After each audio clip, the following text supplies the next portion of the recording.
növbəti Fələstinə dəstək mitinqindən salamlayıram. Burası İsveçrənin Bern şəhəridir, paytaxtdır.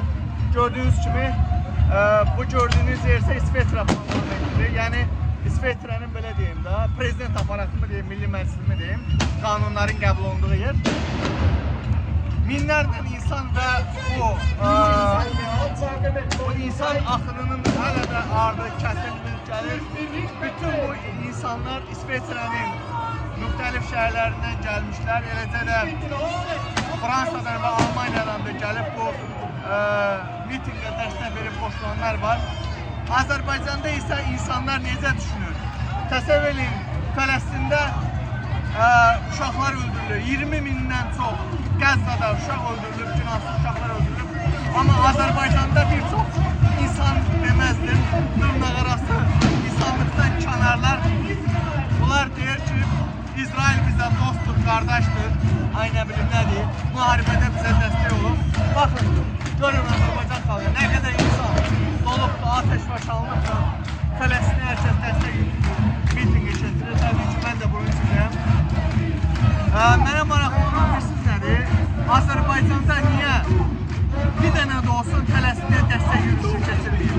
3 nəfər, 5 nəfər əlində plakat tutub və yaxud da 20 min o öldürülən uşaqlardan bir neçəsinin şəklini tutub Bakıda miting eləmirlər.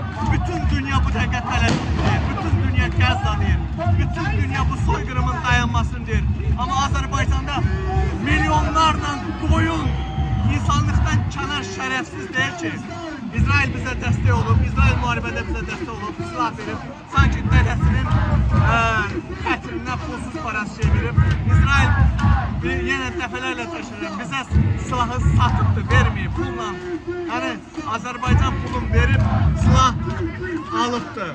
Həmin İsrailin bizə satdığı silahın eynisini də Ermənistana satmışdır 2-ci Qarabağ savaşında. Onlardan birini misal çəkirəm, TOP-8 silahı.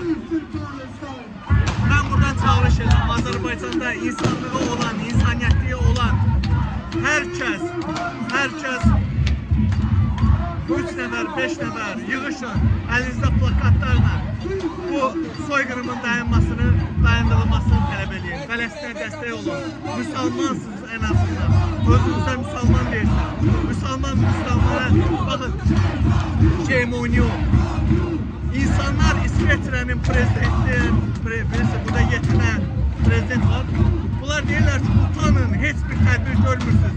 İspanya, İngiltərə və digər ölkələr Fələstini dövlət olaraq tanıdılar, suverenliyini tanıdılar, onlara dəstək oldular.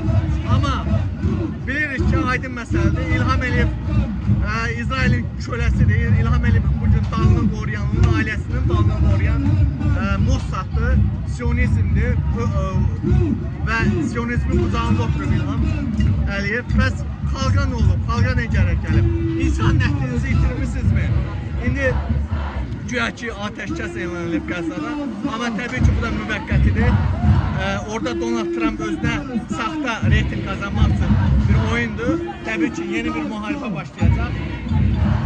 Amma yenə də Azərbaycanlı olaraq, müsəlman olaraq hər kəs bu soyqırım üçün dayandırmağa çağırış etməlidir. Yenə videolar paylaşacaq.